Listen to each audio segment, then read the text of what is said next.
I'm Lauren, 29, sitting alone at my dining table, surrounded by the remnants of a Thanksgiving dinner that turned into a disaster. I can't help but replay the events of the day in my mind.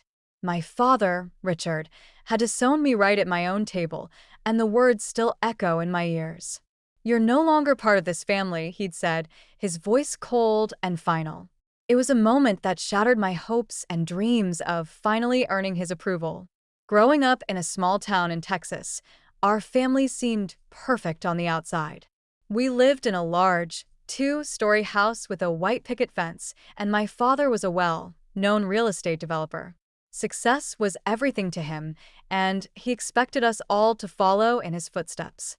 My mother, Carol, was a kind-hearted woman, but she always took my father's side in arguments, afraid to upset the peace. I have an older brother, Ethan, 32. He's a high-flying investment banker in New York City. He graduated from an Ivy League school and has a beautiful wife and two kids. In my father's eyes, Ethan can do no wrong. Then there's my younger sister, Lily, 26. She's a talented artist who just had her first art exhibition in a trendy gallery in Austin. My father sees her as a free spirit, but he still manages to find ways to praise her achievements. And then there's me. I graduated from a state university with a degree in graphic design. I'm currently working as a creative director at a small but growing advertising agency. I'm proud of my work, but my father always refers to it as a little job and asks when I'm going to do something more substantial. 6 months ago, I bought my own house. It's a cozy, one-story cottage with a small garden. I decorated it with my own designs, and it's the place where I feel most at home. But when my father saw the pictures, he just said, "You could have done better. This neighborhood isn't the best." I've been with my boyfriend, Jake, for 3 years. He's a kindergarten teacher, and he's the kindest, most supportive person I know. He always makes me laugh and reminds me of my worth. But my father thinks he's not ambitious enough and that I could do better. Last Thanksgiving, I decided to host the family dinner at my place. I spent weeks planning every detail. I created spreadsheets for the menu, the seating arrangements, and the budget. I researched different recipes for the turkey and made sure to buy the best ingredients. I deep cleaned my house from top to bottom, knowing that my father would notice any imperfection.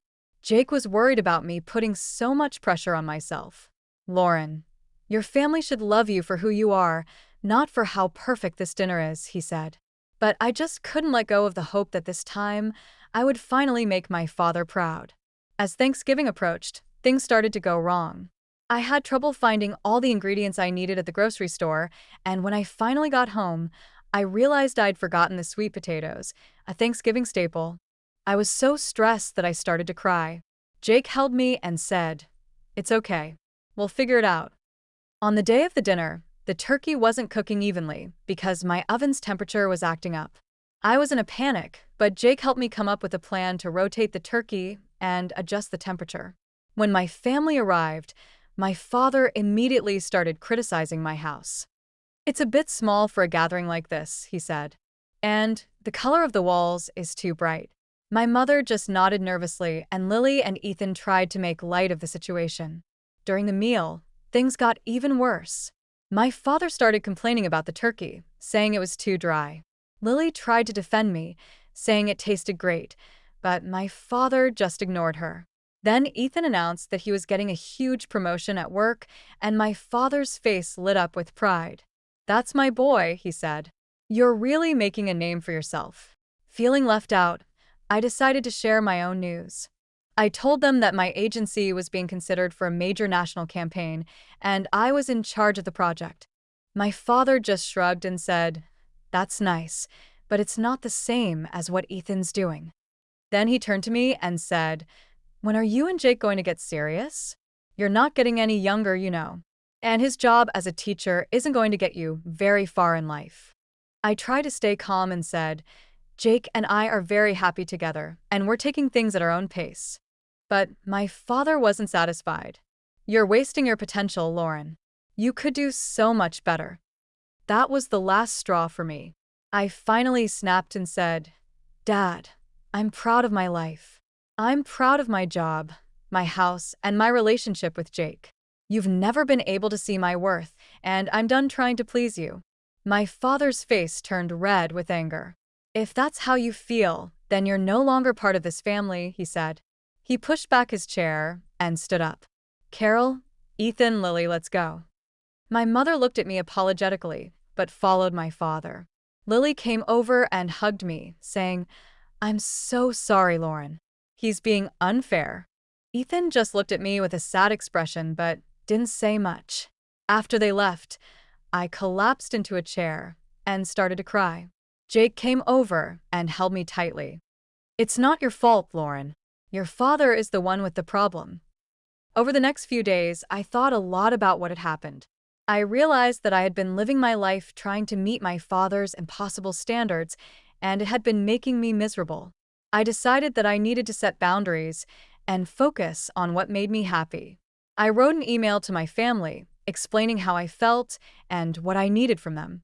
I said that I loved them, but I couldn't be part of a family where my worth was determined by my father's approval. I also said that I wanted to have a relationship with them based on mutual respect and acceptance. I was nervous about sending the email, but Jake encouraged me. "You're doing the right thing, Lauren," he said. "It's time to take control of your life." A few days later, I started to receive responses. Lily was the first to reply. She said that she supported me 100% and that she wanted to have a closer relationship with me.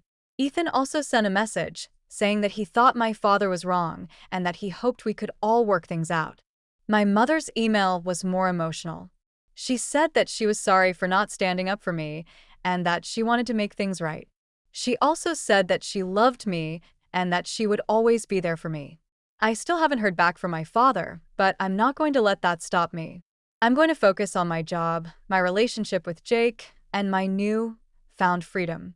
I've learned that sometimes the family we choose is more important than the family we're born into.